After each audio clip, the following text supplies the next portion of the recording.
আজ বানাবো গাঠি কচুর চিংড়ি মাছ দিয়ে ডাল।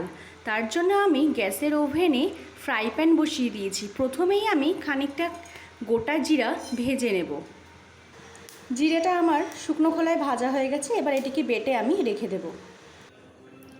প্যানটা গরম হয়ে গিয়েছে, এবার আমি এর মধ্যে দিয়ে দেব সর্ষের তেল, দিয়ে চিংড়ি মাছগুলোকে ভেজে নেব। এবার চিংড়ি মাছগুলো ভেজে নেব।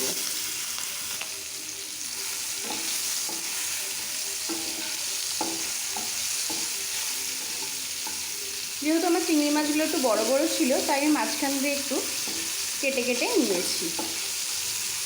আজকে গাঠি কচুর ডালের জন্য আমি গাঠিটাকে ঠিক এইরকমভাবে ঠিক সিদ্ধ করে নিয়েছি।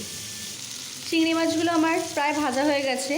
এবার চিংড়ি মাছগুলোকে সাইড করে রেখে ওই তেলের মধ্যে আমি দিয়ে দেব ঠিক এতটা পরিমাণ গোটা জিরে ও 7টা মতো কাঁচা লঙ্কা। আমি একটু কাঁচা লঙ্কা বেশিই দিয়েছি, যারা যেরকম ঝাল খান সেই হিসাবে দেবেন। এবার এটাকে একটু ভালো করে নাড়িয়ে চাড়িয়ে নেব। দিচ্ছি এতটুকু পরিমাণ আদা বাটা, দিয়ে আরেকটু কষিয়ে নেব। দিচ্ছি এর মধ্যে পরিমাণ মতো লবণ, দিচ্ছি এতটুকু পরিমাণ হলুদ, দিচ্ছি অল্প করে জিরের গুঁড়ো। এবার একটু অল্প করে জল দিয়ে কষিয়ে নেব মশলাটা।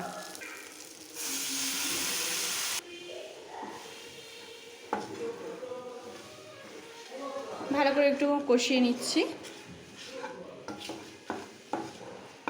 গাঠিটাকে আমি আরেকটু ম্যাশ করে নিয়েছি খুন্তি দিয়ে।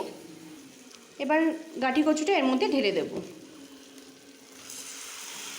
গাঠিটা আমি মিশিয়ে নিয়েছি মশলার সাথে। এবার ভালো করে কষতে থাকবো। এটা ভালো করে আমি কষিয়ে নিয়েছি। এবার এর মধ্যে আমি পরিমাণ মতো জল দিয়ে দেবো। লবণটা একটু চেখে দেখবেন, স্বাদ অনুযায়ী যে যেরকম খান সেরকম ব্যবহার করবেন। আমি এবার একটু পরিমাণ মতো জল দিয়ে দিচ্ছি।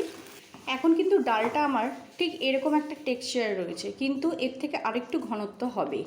তো এর মধ্যে আমি এই মুহূর্তে দিয়ে দেব কুচনো ধনেপাতা, দিয়ে ফুটতে দেব যতক্ষণ না গাঢ় হয়ে আসছে।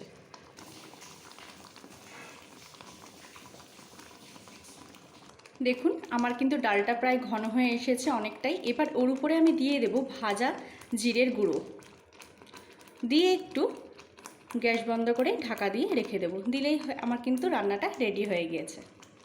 দেখুন গাঠির ডালটা কিন্তু আমি বাটিতে পরিবেশন করে নিয়েছি। বাড়িতে সবাই এটা ট্রাই করবেন। ভালো লাগলে, ভিডিওটি যদি খুবই ভালো লাগে তাহলে লাইক, কমেন্ট, শেয়ার, সাবস্ক্রাইব করতে ভুলবেন না। আবার দেখা হবে পরের ভিডিওতে। নমস্কার।